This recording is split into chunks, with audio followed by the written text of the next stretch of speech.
एक खास शख्सियत के साथ मुलाकात। देखिए जयदेव पटेल के साथ नंबर 1 इंडिया न्यूज पर रोजाना रात 9 बजे। नमस्कार व्यूअर्स, मैं जयदेव पटेल और आप देख रहे हैं नंबर 1 इंडिया न्यूज। आपका एक बार फिर स्वागत है एक खास शख्स के साथ मुलाकात प्रोग्राम में। आज हम बात करेंगे चार धाम यात्रा शुरू होने वाली है, ऐसे में इसकी नई एसओपी के साथ साथ में तैयारियों को लेकर के कितना तैयार है बद्रीनाथ केदारनाथ कमेटी। इन्हीं तमाम बात के हमारे साथ खास मेहमान है बद्रीनाथ केदारनाथ टेम्पल कमेटी के अध्यक्ष हेमंत द्विवेदी। हेमंत द्विवेदी जी, आपका बहुत स्वागत है आज हमारे प्रोग्राम में। धन्यवाद जी। हेमंत द्विवेदी जी, आपसे मेरा पहला सवाल है कि चार धाम यात्रा को अब कुछ समय ही शेष रह गया है, ऐसे में किसी खास तैयारी की गई? देखिए, कपाट खुलने की जब तिथि तय हुई थी, बसंत पंचमी के दिन श्री बद्रीनाथ जी के कपाट खुलने की तिथि, पहला कपाट खुलने की तिथि तय होती है और उसके बाद महाशिवरात्रि के दिन बाबा केदार के कपाट खुलने की तिथि तय होगी। और अब चारों जो हमारे यमुनोत्री, गंगोत्री और श्री बद्रीनाथ जी केदारनाथ धाम के कपाट विधिवत रूप से उनकी तिथि घोषित हो चुकी है। 19 तारीख अक्षय तृतीया के दिन माँ गंगा और यमुनोत्री के कपाट खुलेंगे। वहीं 22 तारीख तो सुबह 8 बजे बाबा केदार के कपाट देश भर के सभी श्रद्धालुओं के लिए खोल दिए जाएंगे और 23 अप्रैल 2026 को सुबह 6:15 पर भगवान बद्रीनारायण के कपाट खुलेंगे, जिसको लेकर शासन स्तर पर सरकार के साथ और सभी हमारे जो तीर्थ पुरोहित हैं, हमारे हक हकूकदारी, यात्रा से जुड़ी हुई जितनी भी नोडल एजेंसियां हैं, सबके साथ लगातार बैठकों का दौर जारी है। और आपको मालूम है कि 6 मार्च को जो है कि पूरे देश भर के लिए पंजीकरण रजिस्ट्रेशन के लिए जो है कि पोर्टल ओपन कर दिया गया था। और कल तक का जो मैं आंकड़ा आपको बताऊंगा तो लगभग 10.5 लाख लोगों ने जो है कि यात्रा के लिए रजिस्ट्रेशन कराया, जिसमें सबसे अधिक संख्या में बाबा केदार के लिए जो है कि तीर्थ यात्रियों ने, देश भर से तीर्थ यात्रियों ने पंजीकरण कराया है। हम सब लोग, हमारी सरकार, हमारे माननीय मुख्यमंत्री पुष्कर सिंह धामी जी के नेतृत्व में, माननीय प्रधानमंत्री जी के मार्गदर्शन में, क्योंकि जो सनातन धर्म की जो आस्था का केंद्र है, ये चार धाम हमारे सनातन धर्म की आत्मा है। ये एक लाखों करोड़ों लोगों को जो आस्था के केंद्र है, यहाँ पर देश दुनिया से जो है कि तीर्थ यात्री पहुंचते हैं। तो उन सबको हम उसके लिए संकल्पबद्ध है कि उनको सुरक्षित, सरल और सुलभ दर्शन हम उपलब्ध कराए। उसको लेकर व्यापक तैयारियां चल रही हैं और तैयारियां अंतिम रूप जो है कि तैयारियों को दिया जा रहा है। सभी एजेंसियों के साथ में कोऑर्डिनेशन करने के बाद बैठकों का दौर जारी है। यात्रियों को किस प्रकार से सुलभ सरल दर्शन हम उपलब्ध कराएं, यात्रा रूट पर वहां पर पेयजल की व्यवस्था, चाहे वो विद्युत की व्यवस्था, रोड ट्रांसपोर्टेशन की व्यवस्था हो, स्वास्थ्य चिकित्सा की व्यवस्था हो, सारी व्यवस्थाओं को, हेली सर्विसेज प्रारंभ होने वाली हैं, उनकी हेली कंपनियों के टेंडर हो चुके हैं। सभी को आईआरसीटी के माध्यम से जो है कि उनकी उचित बुकिंग होगी।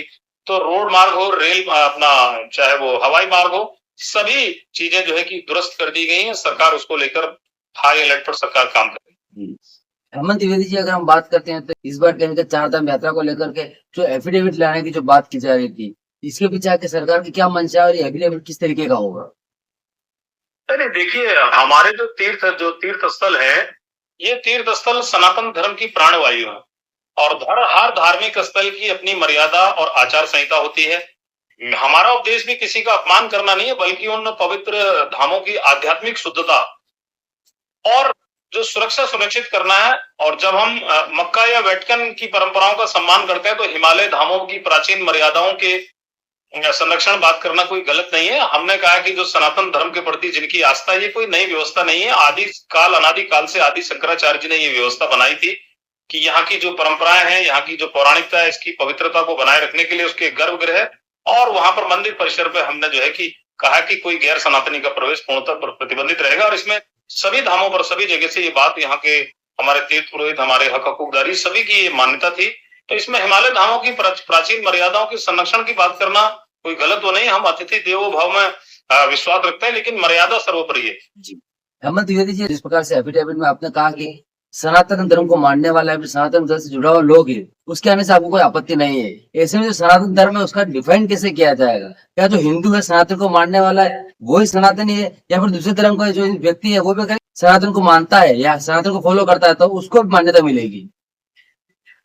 नहीं, देखिए, जो इन धामों, मैंने कहा है कि ये सनातन धर्म की प्राणवायु है। सनातन धर्म का स्वरूप जो है वो विराट है और पूरी दुनिया से लाखों करोड़ों लोग, ये जो हमारे तीर्थ स्थल है, ये जो चार धाम, हमारे चार स्तंभ है, ये सनातन धर्म की प्राण वायु है। ये प्राण वायु के साथ में ये चार जो हमारे स्तंभ है, यमुनोत्री, गंगोत्री, यमुनोत्री, ये हमारी धर्म के चार स्तंभ हैं, इनकी संरक्षण और इनके संवर्धन की जहां बात करते हैं, मैंने कहा कि जिनकी आस्था, जिनकी सनातन धर्म के प्रति आस्था है, जो सनातन धर्म के प्रति विश्वास रखते हैं और जो वहां की परंपराओं को समझते हैं, वही लोग वहां पर प्रवेश करेंगे और वही लोग वहां पर आएंगे भी।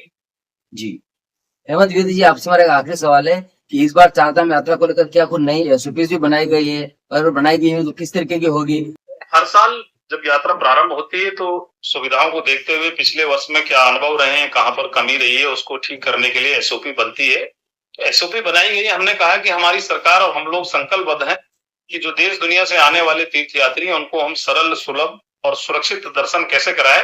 उन व्यवस्थाओं को लेकर जो मंदिर परिसर के पास में, मंदिर के पास में जो तीर्थयात्री आते हैं उनको किस तरह से दर्शन कराने हैं, किस तरह से वहां पर जो है कि कुछ हमने जो मोबाइल, जो उस प्रतिबंधित क्षेत्र में, जो गर्भगृह के आसपास, मंदिर परिसर के आसपास हमने एक सीमा तय की है कि वहां पर जो मोबाइल है, मोबाइल पूर्णतः प्रतिबंधित रहे, क्योंकि सुरक्षा की दृष्टि से भी, safety and security point of view से, आप जितने भी बड़े धाम देश दुनिया के अंदर है, जिस तरह से लगातार संख्या में बढ़ोतरी हो रही है, उन संख्या को देखते हुए, क्योंकि वहां पर जो हमारा परिसर है वो एक सीमित स्थान है हमारे पास, ये उच्च हिमालय क्षेत्र में भौगोलिक दृष्टिकोण से वहां पर जो है कि स्थान सीमित होने के कारण, संख्या लगातार बढ़ने के कारण जो भीड़, जो मॉब रहता है वो मंदिर के परिसर के आसपास में रहता है, और उसमें कहीं ना कहीं जो मोबाइल यूट्यूबर और ब्लॉगर वो रहते हैं, वो कहीं ना कहीं जो सामान्य तीर्थयात्री उनको दर्शन में कहीं ना कहीं असुविधा का सामना करना पड़ता है।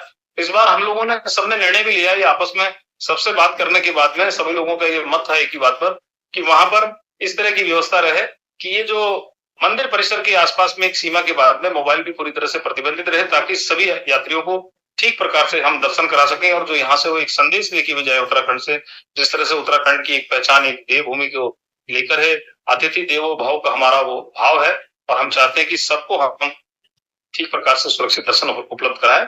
उसको लेकर एसओपी जैसे जैसे व्यवस्थाएं रहेंगी, उस तरह से हम व्यवस्थाओं को देखते हुए जो है कि समय के साथ में उन व्यवस्थाओं को परिवर्तन करते रहेंगे। सारे नोडल एजेंसियों के साथ में कोऑर्डिनेट करने के बाद में वो व्यवस्थाओं को दुरुस्त किया जाता है। हेमंत द्विवेदी जी, आपने हमारी समय निकाला, उसके लिए आपका बहुत बहुत धन्यवाद। Thank you.